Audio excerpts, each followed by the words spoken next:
O na nine mātou ia oe e te atua no te iala no te atua. A brand new science room exhibit was blessed at Hilo's Pacific Tsunami Museum on Saturday before opening to the public for the first time. Thank you all for coming. This is a very special day for us. This new room, this new science room has been something we've been hoping for a long time, and thanks to the Hawaii Emergency Management, we are able to do it now. Various government dignitaries and emergency management officials were on hand to mark the occasion. The Pacific Tsunami Museum is leading the way in public outreach with their new science room, which features interactive simulations, animations to educate visitors about subduction, earthquake energy, the dark system, and paleo-tsunami research. Longtime museum docent Millie Uchima assisted the museum director Marlene Murray in the untying of the Miley Lei.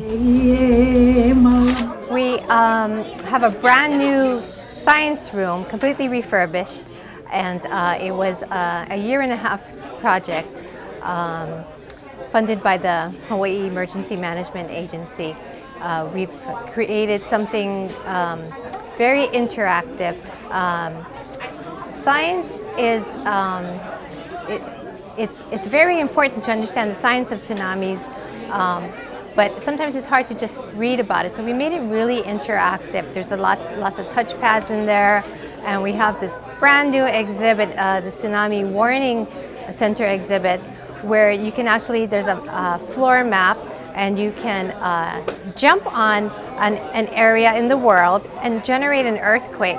Then it takes you through a series of questions, kind of similar to what the real scientists at the Warning Center think they have to consider when they make the determination of whether to issue a tsunami warning. So it's great because it's educational. You're gonna learn about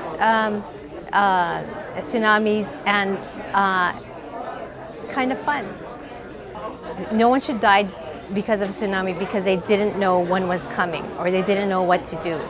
So our job is to keep the awareness out there. We hope people will come in and hear the survivor stories, look at we have over 5,000 tsunami images, look at the photos. Remember, honor the past, because when you honor the past, you remember the past, you learn about what to do and what not to do in the future.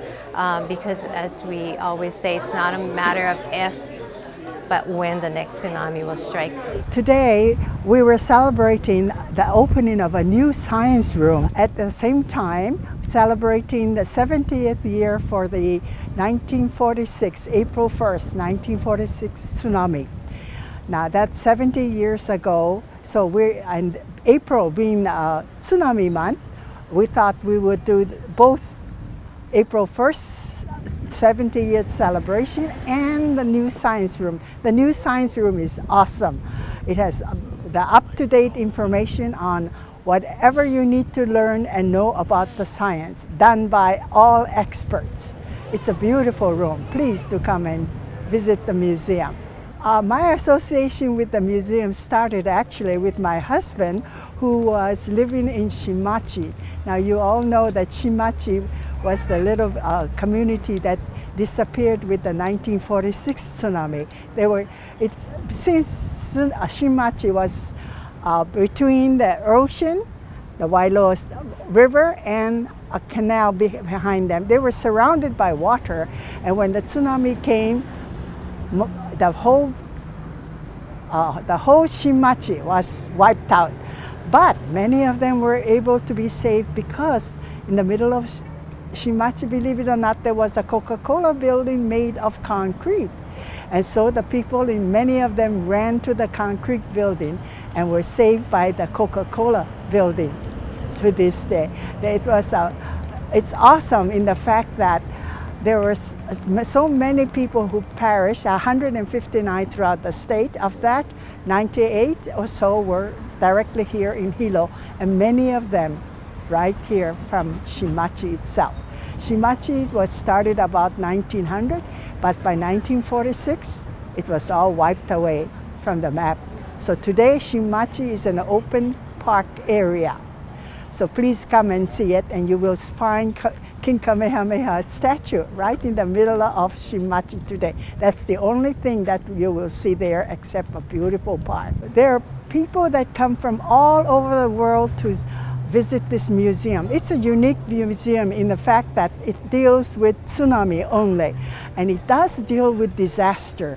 But the main function that I know of and that I present to all visitors is that in tsunami, you don't have to become a statistic. You can survive a tsunami as long as you learn how to run away from it.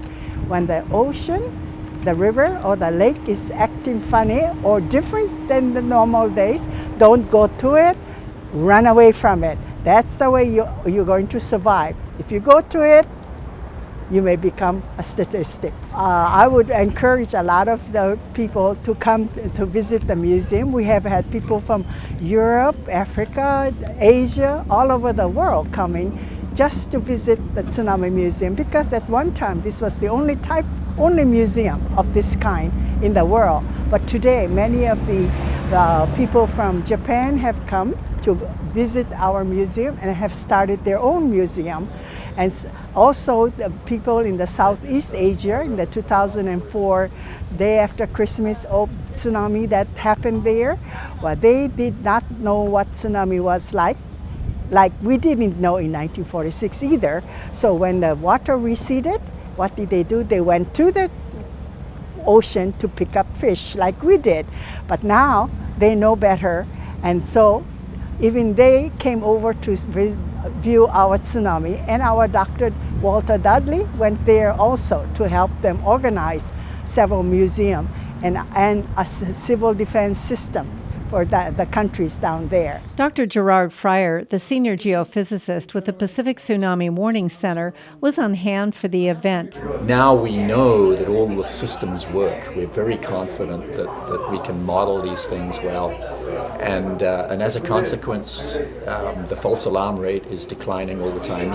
You don't know, for example, in the last few years how many times you have not had a warning, but there have been at least half a dozen. Back in the old days, they would have been warnings.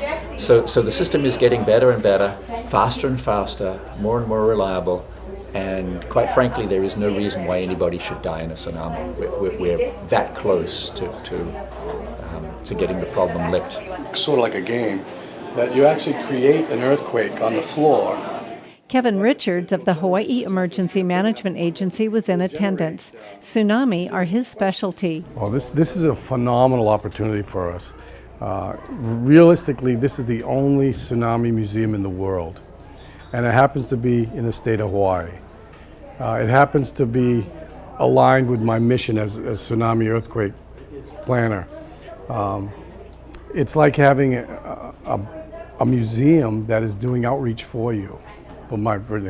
And so I'm very passionate about what I do, and I put all my energies that I can afford to into making sure this tsunami museum is successful. It's win-win for me. It's win-win for the people of Hawaii. It's win-win for the memories of the people that were lost from tsunamis, things of that nature. It's win-win for introduction of new technology. It's just an amazing partnership between all entities, from the alert and alarm systems to the emergency responders, to the memory of those victims, and to the people in Hawaii who can learn from something like this.